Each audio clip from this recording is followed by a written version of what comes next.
That's totally very kind. It's charitable. Well, that's a song called Ke Aloha, nice little romantic song for a nice little romantic evening. You know, my friends on the wall, I'm going to ask you guys to get down off the wall.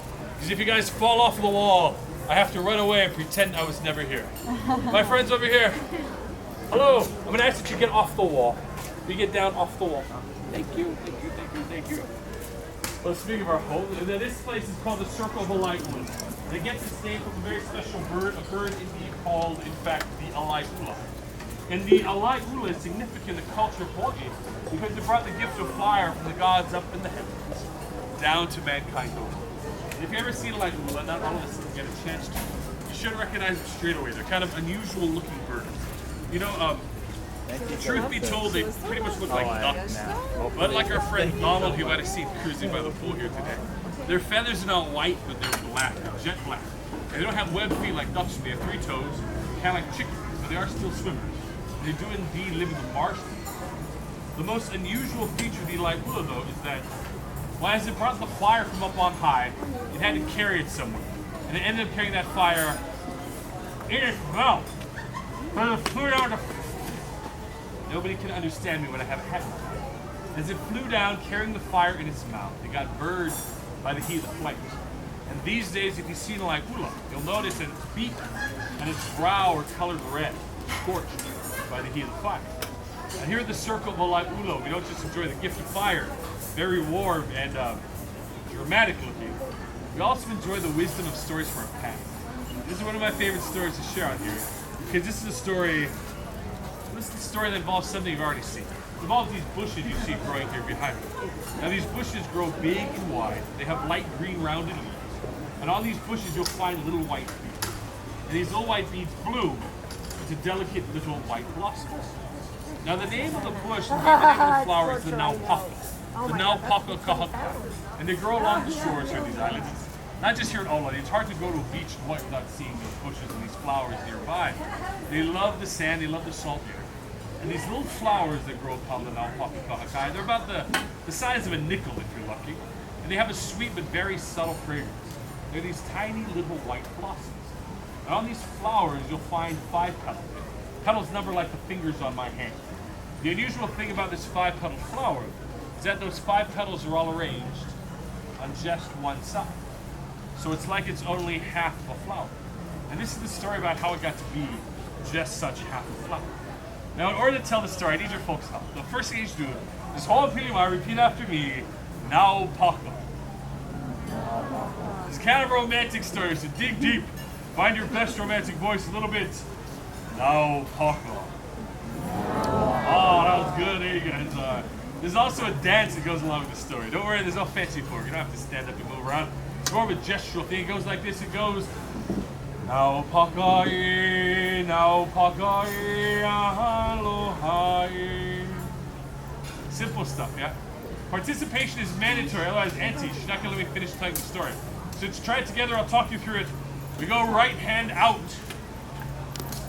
The best thing about being uncle, I like to wait for everybody to catch up.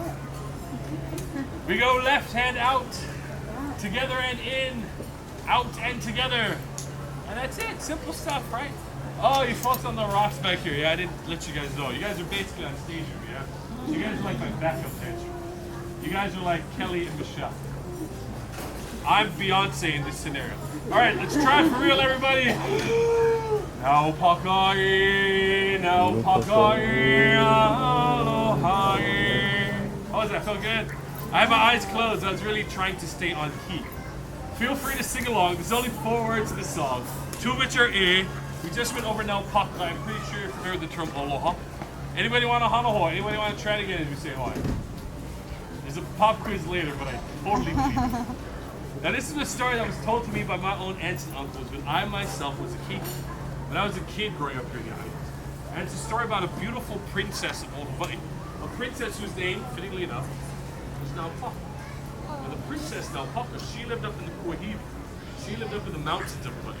And she was very well loved by all her subjects, by anyone she would come across. She was very kind, she was very generous, she had a warmth about her.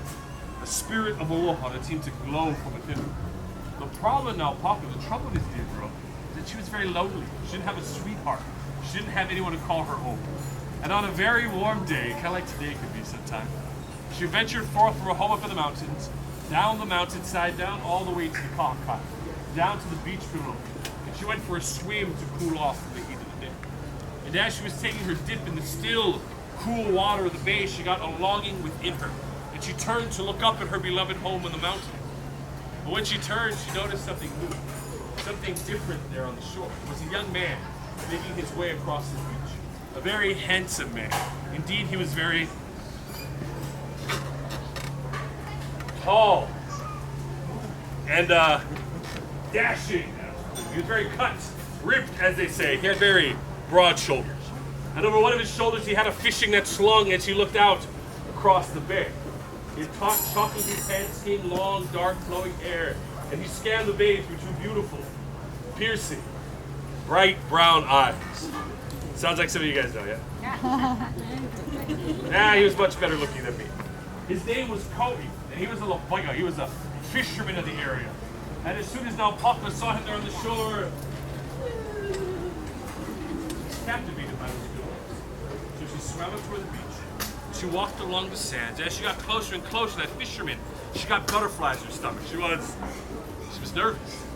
Kau'i, meanwhile, there on his perch on the shore, he was indeed looking out for some fish he might catch with that net of his. And yet when he saw the princess there, bathing in the still water of the bay, well, he was the one that was caught. Now he could tell that she was in the Li'inu, she was a princess, while he himself, he was but a maka'aina, but a commoner. And yet none of that mattered. He'd fall in love not with her station, not with her beauty, with that warmth about her, that spirit of aloha that seemed to glow from within her. And as she approached him there on the shore, he too got butterflies in his stomach. He too was nervous. As she came closer and closer to him, he fixed his hair and he called out to her. He said, "Hui, aloha." Even his voice is good looking. The princess, she answered, she said, "Aloha." And it was as if he had cast that net he had upon his shoulders and captured the princess's heart. The two were immediately in love. Princess Naupaka and handsome Kau'i, sweethearts together they forever shall be. All right, this is the dancing part. You ready to shine? Here we go. Naupaka, Naupaka, aloha. Looking good, looking good. Naupaka, Naupaka, aloha. Micah, give yourselves a round of applause. Good work, boys. Don't worry, sir, there'll be more chances for you. So every chance that the princess got, she would rush down from her home up in the mountains, away from her parents, away from her responsibilities there. She would rush down to the beach to spend time with that handsome fisherman named Cole. The two of them would go for swims together. They'd go for long walks along the shore. They'd look up to see what shapes they could find in the clouds. And after the setting of the sun, to see what constellations they could pick out in the field of stars that lay above them. They spent a lot of time talking, getting to know one another better and falling ever so deeper and deeper in love. Yet even as they fell deeper in love, a heaviness weighed on Naupaka's heart. The heaviness of the princess knew that their love was kapu, that it was forbidden for the two of them to be together. She being the li'inui, royalty, a princess, he being but a maka'ainana, but a simple, lowly common. The social strictures of the day were such that the two could never be united as one. But thinking on this problem for some time, the princess decided to talk to her parents. They were, after all, the king and the queen. If anyone could help the lovers, surely they could. So she went to them, and she said, I am in love with a very kind man, a very caring man, a very, very, very good-looking guy. But alas, he is but a maka'ainana, but a commoner. He's oh so loving, he makes me oh so happy.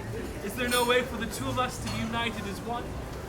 Her parents, they could tell that their daughter's love was indeed pure and true, and yet her father, the king, looked the princess in the eyes and he said, Papa, my dear girl, this kapu is no small thing. It's greater even than our power, the elite Inui, the royalty. There's just no way for the two of you to be together. But then her mother, the queen, chimed in, as queens and mothers are known to do from time to time. And she said, maybe there isn't. The two of you must travel over the mountains. You must journey to the far side of the island, and there to a heiau, a temple.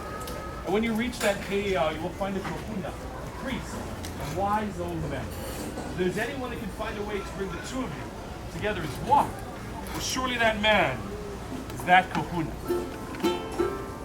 They can't be together. Oh, what could they do? The young lovers had in a clue. You know what's coming, right? Now pakai, now pakai. Don't worry, it's dark out here. Nobody can see you dancing. Now pakai, now pakai. Well, nobody except for me. So the lovers embarked on that journey over the mountains, over to the far side of the island, a journey that would take many days of terrain, rough and rocky, harsh and steep, every night. Every night on this perilous journey, this unforgiving landscape, every night, that simple fisherman Kogi would go out and gather the softest materials he could find, ferns and mosses, and then he would lay out a bed fit for a princess, fit for his princess Naupaka, where she might lay her head in slumber as he stood watch over her, as any good boyfriend would. And after journeying those many days, they arrived at that heiau, that temple. And they found the kahuna, the priest. They told him their troubles, how they longed to be together, yet this kapu kept them apart. Talking to the sweethearts, the kahuna, you can tell that those hearts were indeed pure and true, their love honest and deep, their bond rich and abiding. And then even he looked the lovers in their eyes and he said, this kapu is no small thing. It's greater even than my powers as kahuna. The only ones that can help you, the only ones that can give their blessing are Nakua, the gods themselves. You must ask them. You must ask them for permission. You must ask them to send you a ho'ailona, a sign, allowing the two of you to indeed be united as one. And with that, the kahuna prayed with the sweethearts, asking the gods above for their help, for their intercession, asking them to send that ho'ailona, to send that sign. And then he himself retired, leaving the lovers alone to wait for their answer. It was a beautiful day. There wasn't a cloud in the bright blue sky. It was sunny. It was clear. And suddenly the skies turned black. Day became night. A hard rain fell, pelting, beating the lovers. Thunder clapped and lightning flashed across the sky. This was the answer they were waiting for. It wasn't the answer they were hoping for. Their answer was no. And those sweethearts, their dreams crushed. They embarked once again on that long, hard journey over that harsh terrain. The journey made all the more bittersweet, as they knew that these were the last days they would spend together.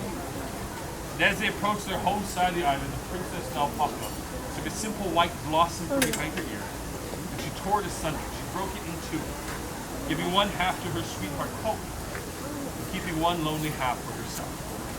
She made her way back to her home up in the Kuahini, up in the mountains. Koki the fisherman back to his home at the Kahakai, the beach. But never would the lovers be together again. As they try to go about their lives after having been separated, after having been torn asunder like that flower, nothing felt quite right. The days felt long and meaningless, their hearts felt so filled, felt empty. But not poor. Gods above, The gods themselves could not break this compact. They looked down upon the lovers and they felt pity. And they sent another rain. Gentle rain this time. As that rain washed over the lovers, the sweethearts transformed. Helgi, the fisherman in his home by the sea, became that beautiful white-petaled flower we find growing along the shore. That flower we call the Naupakukahaka. It grows on these bushes big and wide, light green, rounded leaves. Those little white beads that bloom to those delicate little white five-petaled flowers. The princess Naupaka at her home up in the Kuahiri, she became another kind of flower. Similar flower, but one with four petals instead of five. One that grows not along the shores of these islands, but up in the mountain home of the princess. A flower we call the Naupaka Kuahiri that grows on bushes taller instead of wide, with darker green, more jagged leaves, with those same little white beads that bloom to those similar little white four-petaled flowers. Half of a blossom, waiting for its lover to make it right. While the sweethearts will never be together again in life. Here in Hawaii, we believe when we travel mountain to Makai, from the mountain to the sea and back again, it's up to us to play matchmaker. To bring the princess Naupaka once again together with her sweetheart Kobe, to make that delicate blossom, that lovely little flower, to make their innocent lovers' hearts all once more. Princess Naupaka, lover dance, lover sweetheart coming out about the mountain, and one by the sea. Reunite, find me, and find me. All right, last chance. Naupaka, Naupaka, Aloha. Finish strong, bring it home. Naupaka, Naupaka, and there they are once more, reunited in our heads. Mahalo nui.